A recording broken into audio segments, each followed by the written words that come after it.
بەخەمی تۆ من جوانم ئەی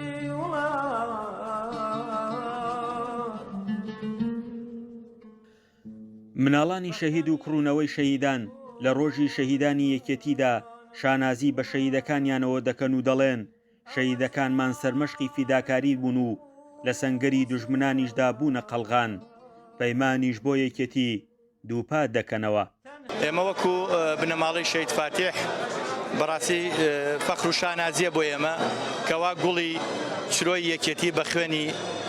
گەنجێکی ئێمە هاتە بەرهەم بە خوێنی گەنجی ئێمە درا ئەوش کە شەید فاتحیشی حەیەرە ئێمە شانازی بەوە دەکەین کەوا لە ڕۆژێکی وەک ئەمڕۆدا یادی شەیدانی یەکێتی بکەینەوە و سەری ڕێز و نەوازش بۆ مامی گەورەمان کە هەمیشە ڕێبازەکەی لە ناومانە زیندووە و بۆ هەتا هەتایەمێنێتەوە. لێرەوە تەنها ئەوە نەڵێم بەڵێن دووپا دەگەین وەکو کەسکاری شەهید کە خۆم خاوەنی سێ شەیدم بەستەنا لە بنەماڵەکەمان جگە عەشرەتەکەمان بەڵێن دووپا دەگەینەوە بۆ ڕێبازەکەی مام کە تا هەتایە تا دەقەیەک گیانمان تیا بێ ئێمە درێژە پێدەری ڕێبازەکەی مامی گەورەمان و شەیدەکانمان دەبین وە دڵنیای تەواوی کوردستان و هەموو حیزبەکانی جێگەی ئەکەینەوە کە تا یەکێتی خاوەنی کەسوکاری شەیدان بێ هەرگیز لە بن نایە وەکو مامی گەورەمان خۆی فەرمیوێتی سەفین لە بین بێ یەکێتی لە بن نایە دڵنیا بن یەکێتی لە بن نایە تا خاوەنی کەسوکاری شەیدان بێ. ئەمڕۆ 21 یانزە ڕۆژی شەهیدی یەکێتیە لەم ڕۆژەدا سەری ڕێز و نەواسش بۆ شەهیدانی یەکێتی نیشتیمانی کوردستان نەوی یەکەین. دیارە لە 21 یانزە 76 یەکێتی لە سەرەتای دروستبوونیدا سێ سەرکردەی قارەمانی لە زینداندا بەخشی خاڵە شیهاب و هاوڕێکانی لەوێ وانەی نەمری و قارەمانیان بە دوژمنەکانیان وتەوە ماچی پەتی سێدارەیان کرد و سازشیان نەکرد ئەو کاروانی لەوێەوە دەستی پێکرد هەتاوەکو ئەمڕۆ ئەم حیزبە نزیک بە 22,000 شەهیدی بەخشیوە و کاروانەکەیان بەردەوامە.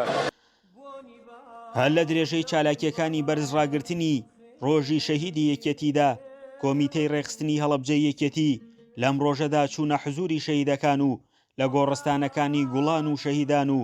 عەبابەیلێ و غەریبان چەپکە گوڵی ڕێز و وەفایان لەسەر گوڵکۆی شەهیدان دانا. ئێمە وەکو کۆمیتە ئەمڕۆ وتمان ئێمە سەردانی ئەوانەکەین ئەگەر وەکوشت ناتوانین هاوکاری مادی ئەوانیان بکەین بەڵام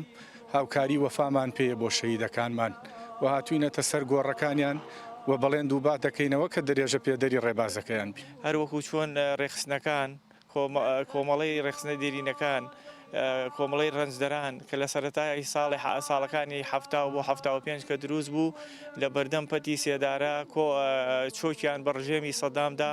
هەردەم ئەیانوت کەم ژیان و کەڵ ژیان دروشمە بۆ شەهیدان ئەمە مانشێتی شەهیدە سەربەزەکانی ئێمە بوون. ڕەنگە لە مێژوودا کەم لایەن هەبوو بێتن وەگێکێتی بەدەیان قۆناغی سەختا تێپەڕ بوو بێتن و لە فەرماندە و پێشمەرگەکانیشیان شەهید بوو بێ کەچی شۆڕشیان بەرپا کرد بێت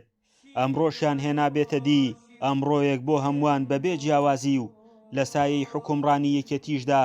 هەمووان خەباتی خۆیان بە ئازادانە بەڕێ بکەن. فەرحان حەمەخان، گەلی کوردستان، هەڵەبجە.